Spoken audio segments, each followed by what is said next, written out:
Anaa dhufuu baga nagahaan gara maatii keenyaa chaanaalii dhuftanii warri asiin dura maatii keenya taatanii baay'ee galatoomaa isiniin jecha warri hadha nu daawwachuuf dhuftan follow subscribe share gochuudhaan maatii keenyaa maatii ta'aa hafaa isiniin jenna.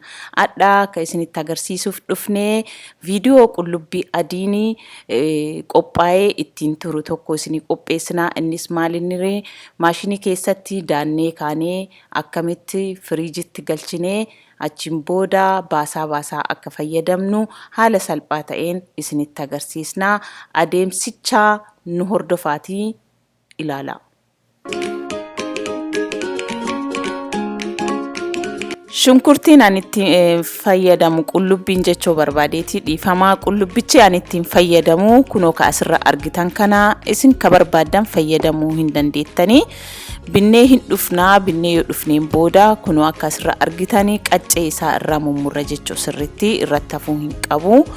Beekumsi kuni ka isinitti mul'isaa jirru akka mana kichinii maatii keenyaatitti malee mana keessanitti isinuu akka itti hojjettan ni beektan. Nu garuu akka mana keenyatti hojjennu waan ofii hojjennu nama keenyaaf sheergoona jenneeti malee beekumsi mana akkuma namaa garaagarummaa waan qabuuf hojjetaa jirra asirratti. Kanaaf viidiyoo kanan jaalattan jedhee abdadhaa. Haga dhumaa nu faana tura. Akkana sirreessinee kaaneetiin qulqulleessinee maashinicha buufnee daanna jechoo banaa laallaa haga dhuma isaa yoo qulqullaa'ee dhufu kunoo kana fakkaata. Kanaaf adeemsa jiru nu hordofaa isiniin jechoo barbaannaa nu hordofaa.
Amma gara dhumaatti dhiyaataa jirra.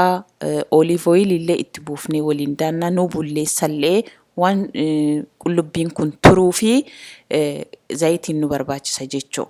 Qullubbiin kun torbaan lamallee haga ja'a kennee itti fayyadamuu dandeenya.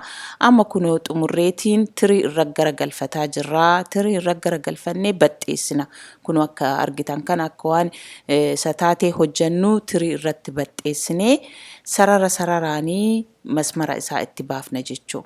Masmarri sun maaliif nu fayyada yoo jettanii yeroo qophaa'ee dhuma irratti argitanii yeroo ittoo keenya godhannu olma fuudhaatuma kenna dhadhaa fakkaata amma yoo laaltanii jettan baay'ee namatti tola gogaa isaatii dhadhabni isaallee nama jalaan badu baay'ee bareedaadha ni argitanii asirratti asii guyyaa tokkoon booda hin baafna firiijii galchinee yoo bareechineen booda nu hordofaatii haga dhumaa ilaalaa viidiyoo kana hin jaalattanii viidiyoo kana yoo jaalattanii maatii keessaniif hiriyoota keessaniif sabskraayibii sheerii akka nu godhan isin sheerii nu godhaa isiniin jecha torbaanii viidiyoo bareedaa gara biraa kama aadaa wal qabate isinii dhiyeessinaa kanaaf adda waan nu wajjin turtaniif baay'ee galatoomaa isiniin jecha haga dhumaa ilaala baay'ee jaalattanii dhadhaa fakkaataa garuu dhadhaa miti qullubbii adii akkaataa kanaan haga ji'aallee keenne fayyadamuu dandeenya haga torbaanii nagaatti galatoomaa isiniin jechuu barbaada nagaatti.